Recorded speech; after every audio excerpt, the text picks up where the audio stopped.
Selamat siang semuanya, senang sekali bisa bertemu dengan kalian semua. Sebelum belajar marilah kita berdoa. Berdoa mulai, berdoa selesai. Apa kabar semuanya?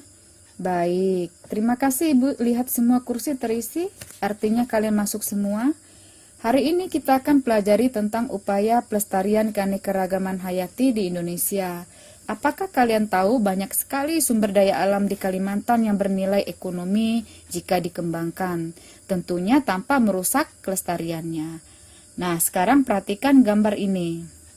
Iya betul, ini adalah gambar kantong semar. Kantong semar dimanfaatkan sebagai tanaman hias dengan nilai jual tinggi. Pemasarannya bahkan sampai ke luar negeri.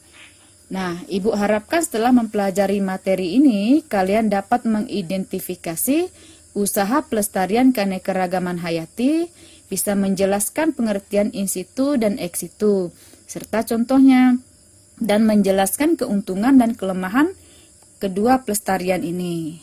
Sekarang perhatikan layar infokusnya. Upaya pelestarian keanekaragaman hayati di Indonesia itu ada dua, pelestarian secara in situ dan ex situ. Iya Nadia, silakan bertanya. Ya, baiklah Ibu akan menjelaskannya.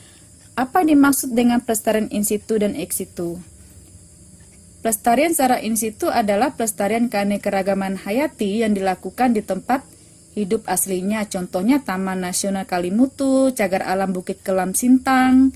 Sedangkan pelestarian ex situ adalah pelestarian keanekaragaman hayati dengan cara dikeluarkan dari habitatnya dan dipelihara di tempat lain, contohnya kebun koleksi dan kebun binatang. Kalau begitu, apa perbedaan antara pelestarian in situ dan ex situ?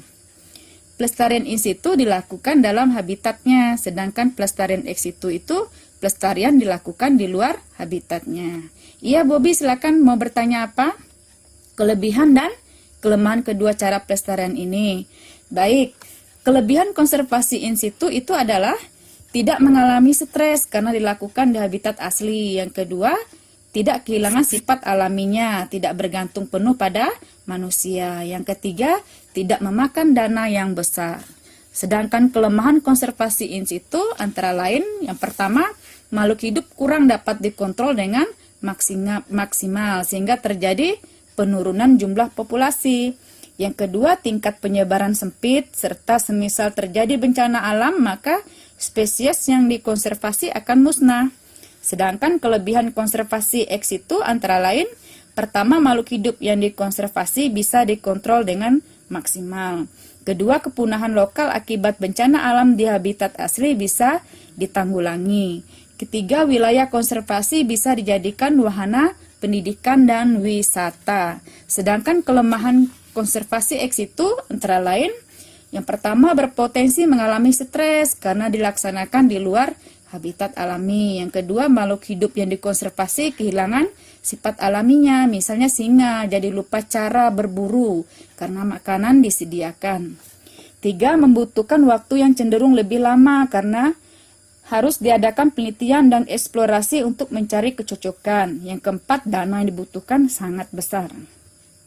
Demikian materi dari Ibu. Supaya lebih memahami materinya, silakan kalian diskusikan lembar kerja yang sudah Ibu siapkan. Waktu diskusi 25 menit, silakan.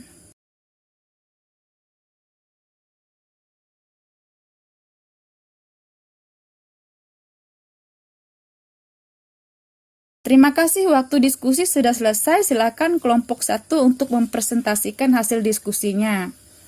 Baik, karena diskusi dan presentasi sudah kita lakukan, sekarang mari kita bersama-sama menyimpulkan materi hari ini. Nah, selanjutnya kalian kerjakan soal penilaian akhir pembelajaran. Ibu beri waktu 5 menit.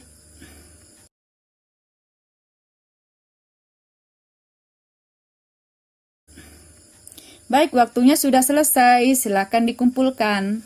Nah, sekarang saatnya kita bahas jawaban dari soal tadi. Ibu lihat soal nomor 3 yang masih banyak salah menjawab. Jawabannya adalah betul A, pembentukan taman hutan rakyat. Kegiatan pembelajaran kita pada hari ini cukup baik. Kalian pun sudah dapat memahami materinya. Hal ini terbukti dengan nilai kalian yang rata-rata di atas KKM. Tugas untuk pertemuan selanjutnya, kalian mencari data tentang upaya pelestarian dan ancaman keanekaragaman hayati di Indonesia. Baik, pertemuan hari ini cukup sampai di sini.